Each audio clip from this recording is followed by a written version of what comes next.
Hi, and welcome. You're listening to the X22 Report.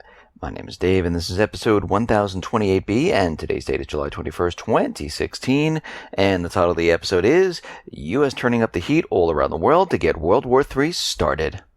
Let's get into the economic collapse, political, and geopolitical news. Now, out in Ukraine, we understand that the U.S. is in there training armed forces, UK's there, Poland is supplying lethal weaponry. We see Canada and Ukraine right now. They're going to sign an agreement on cooperation in the field of security.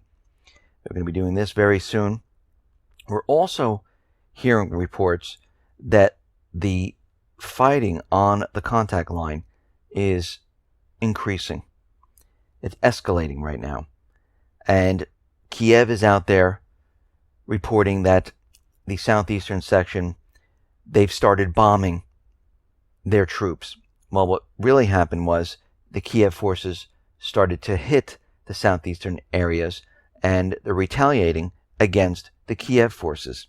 Now, the OSCE, they came out, and they have recorded more than 750 explosions in the Donetsk and Lugansk areas between July 18th and 19th.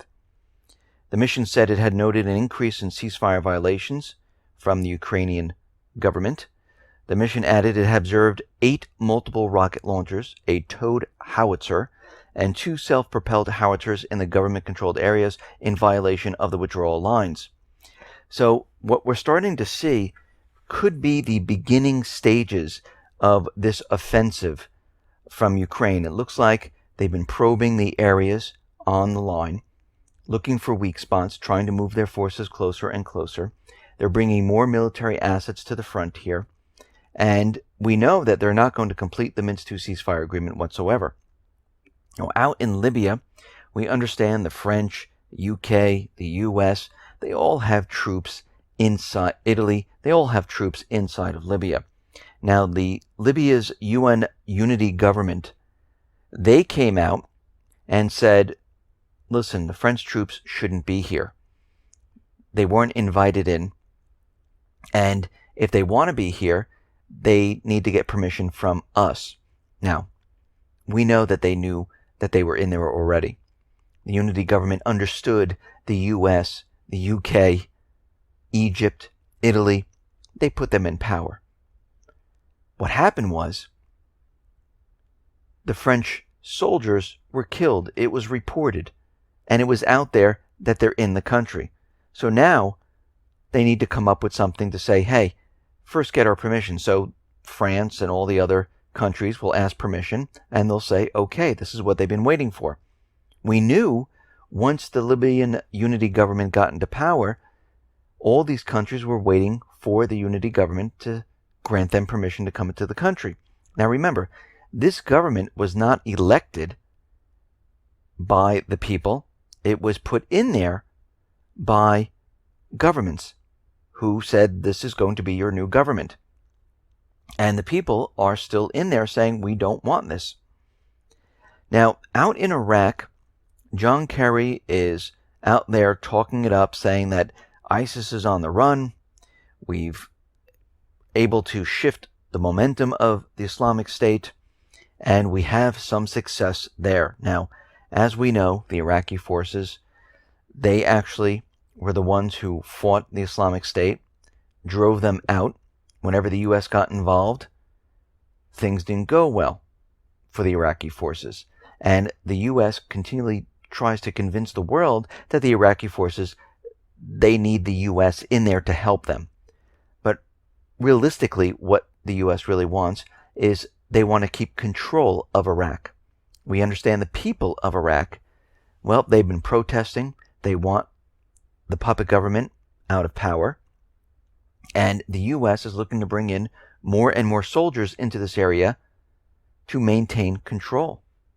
Because Kerry says, let's not even talk about the Islamic State anymore. Let's talk about the challenges of Iraq after the Islamic State. So they're already making preparations to continually bring in more soldiers.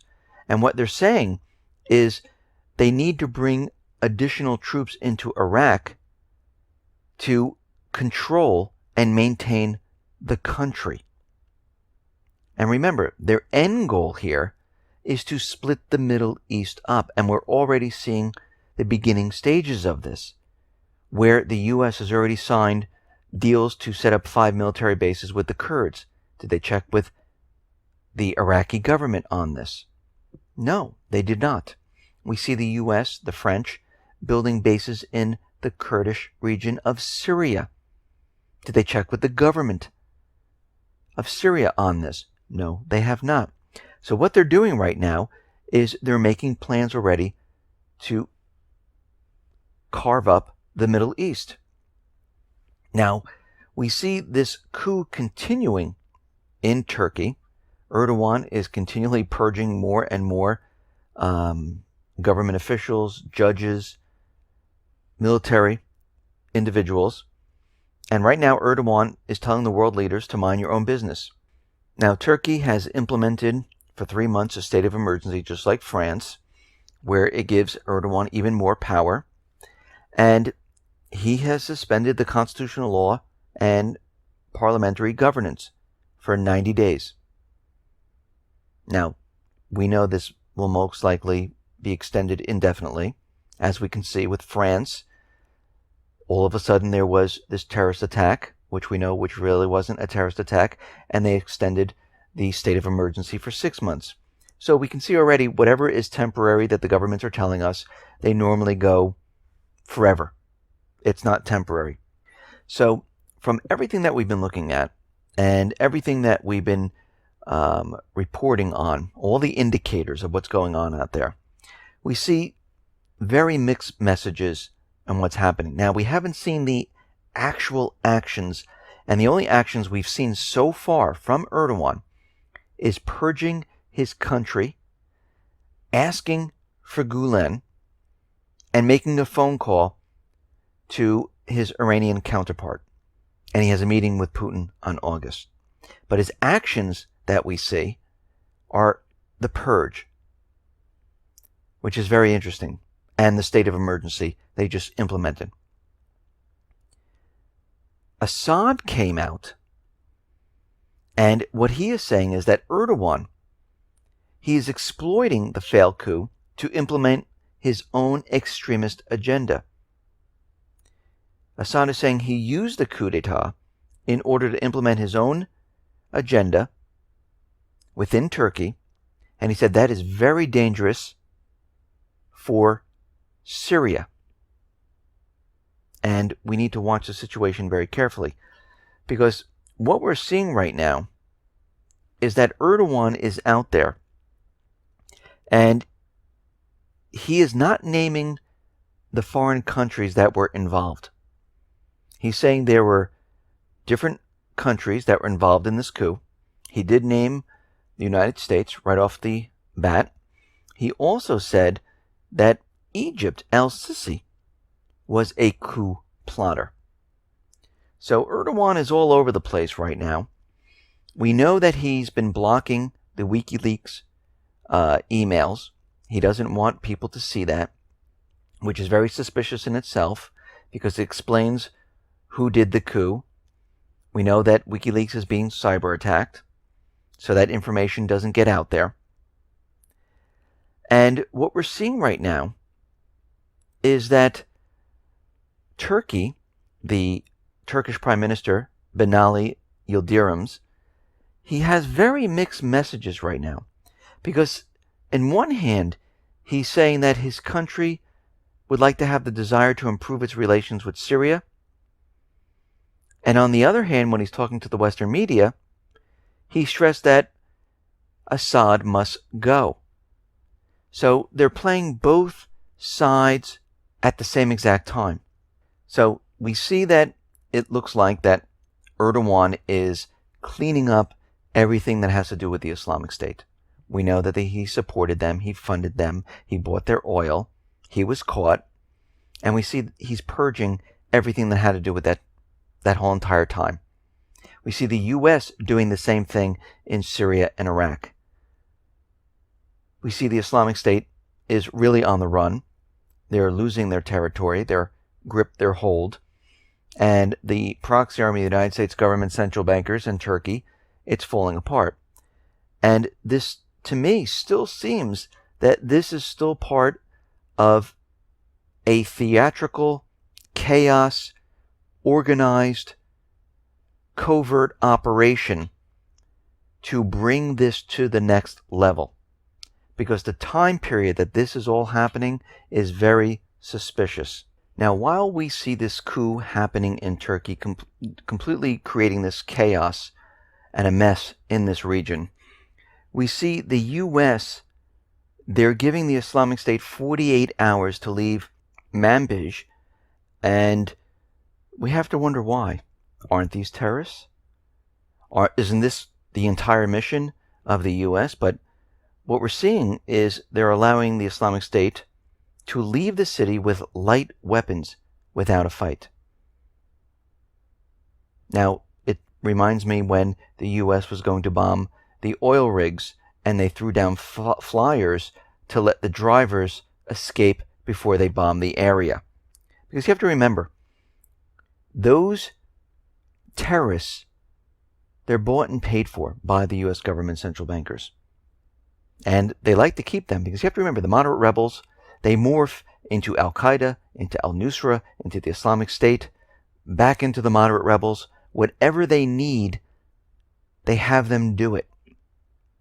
And this is why it's very confusing for Russia when they're trying to bomb Al-Nusra, because the United States says, well, they're part of moderate rebels, they have a very good relationship, and they keep moving them back and forth. The Syrian opposition has called for a suspension of the U.S.-led air campaign against the Islamic State. So now the Syrian opposition, they want the U.S. to stop hitting the Islamic State. Very convenient how they have the moderate rebels saying, hey, don't hit the terrorist groups right now. Now, Kerry is calling for new measures to counter the changing Islamic State fight. They want the coalition forces to trade information, intel, and share more of it with the United States. Now, when we think about this, why do they want all this intel? Why do they need more of this when the Islamic State is on the run? Why didn't they do this when the Islamic State had the majority of the eastern area of Syria? As the footprint of the Islamic State shrinks, they're bringing in more forces. They're bringing in more troops. Seems kind of odd at this point and at this stage of the game here. Now, what we're seeing is something very interesting. In the last 3 weeks, according to Assad, 5,000 jihadists entered Syria through Turkey. Now, we're getting reports that these are actually Turkmen disguised as jihadists moving into Syria. Now, what we're seeing, and we're getting reports of, is that Erdogan and Gulen, they might actually be working together in this. They might not even be enemies. Because there is a CIA leak regarding operations inside Afghanistan by Turkey to show that Erdogan and Gulen, blood enemies, are working side by side with the Islamic State. So at this point, what are we seeing? We're seeing that Erdogan knew about the coup. The coup leaders, they had his plane in sights, they didn't fire. The whole thing looked amateurish. There was no real leader. There were no demands. Erdogan is purging the entire country, getting rid of all the opposition, is asking for Gulen from the U.S., saying that there's other foreign countries that are involved in this. And when we break it down, so far we have not seen Erdogan take action against the United States. We have not seen Erdogan side with Russia. I mean, Putin probably would like this, to bring Turkey under his wing. This would be a big hit against the United States, but Turkey is still part of NATO. They still use the Incirlik base. It's still operational right now. It's running on generators. They're still bombing the Islamic State. That's what they want you to believe. They're still doing missions. Erdogan is still fighting the PKK and bombing them. Soldiers in the last 3 weeks have brought into Syria disguised as jihadists. Then we're getting reports that Erdogan is actually working with Gulen. So we're getting a lot of conflicting stories. There's a lot of chaos. The U.S. likes to create chaos. And right now, Turkey's under a state of emergency, where Erdogan has the power as a dictator. So it seems like this, at this point, is a complete setup for their next move. We see the U.S. has signed agreements with the Kurds in Iraq, building bases in Syria on the Kurdish territory. And we know their main goal is to break apart the Middle East. And the U.S. decided to come out today and place more sanctions on the financial networks of the government of Assad. It added 8 people, 7 entities, links with Russia and to China to its sanctions blacklist.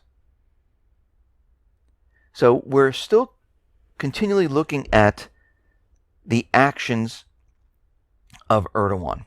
So in the next couple of weeks, we're at July 21st right now, we need to see what Erdogan does. We need to see what the United States does.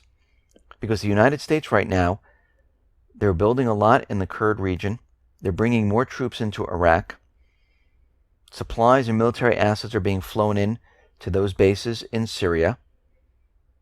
Kerry is trying to create this peace deal with Russia, and I believe that's a complete illusion, to buy them some more time. And their agenda is to get rid of Assad. Now they just placed additional sanctions. So looking at this whole entire thing, it seems like we're still heading down this path where their mission is to create havoc in this area.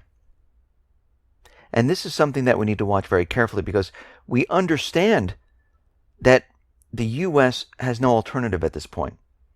They can't let Assad stay in power. They can't let Assad have the entire country of Syria. They need to capture the natural resources, implement a central bank, build the pipeline, then go after Iran. This was their plan. This is their goal. And they always stick to their goal. Because if they don't do this, think of what happens. Let's say they leave Syria. Let's say they do create peace with Russia. What happens to the petrodollar? That means they need to get back into all the other Middle Eastern countries. That means they need to maintain control of Libya, Lebanon, Iraq, Yemen, Sudan, and keep those leaders in power by bringing in U.S. troops. Because if they don't, and they let the people run the puppet governments out of these countries, their entire system comes crashing down. If the entire system comes crashing down, they will be blamed for this economic disaster. And we know they don't want this to happen. We know they want to do it on their own terms. And this is why we see the U.S. at this point provoking China. As you can see, they accelerated this. They're sailing ships very, very close to those islands because the ruling came down from The Hague saying China does not own these islands. You can sail the ships there. And this is what the U.S. is exactly doing.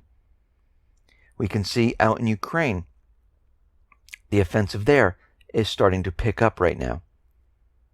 We see we have chaos in Syria, Turkey, Iraq, in the entire region. And it's heating up right now. So what we're waiting for, which I wouldn't be surprised in the next couple of weeks, to see some type of big bang as Congress goes on vacation, takes a break, starting the beginning of August. I wouldn't be surprised in the month of August if we saw some type of an event. Now, I think we have already seen part of the plan. I think the plan is going to be continued. And this will then stretch into how they're going to proceed to get Assad out of power. Now, of course, they're working both angles, the political angle and the war angle.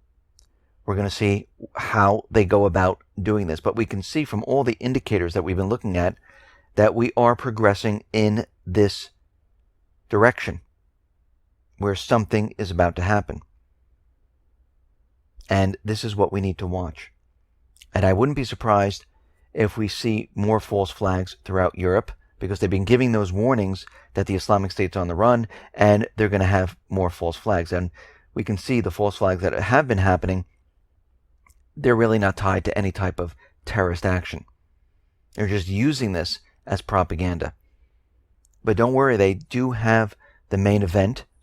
They do have the event that will bring us to war. And most likely, they're getting ready to push this extremely hard, coming very, very soon. Listen, everyone, thanks a lot for listening. Be well, be safe, and especially be prepared. Thanks a lot.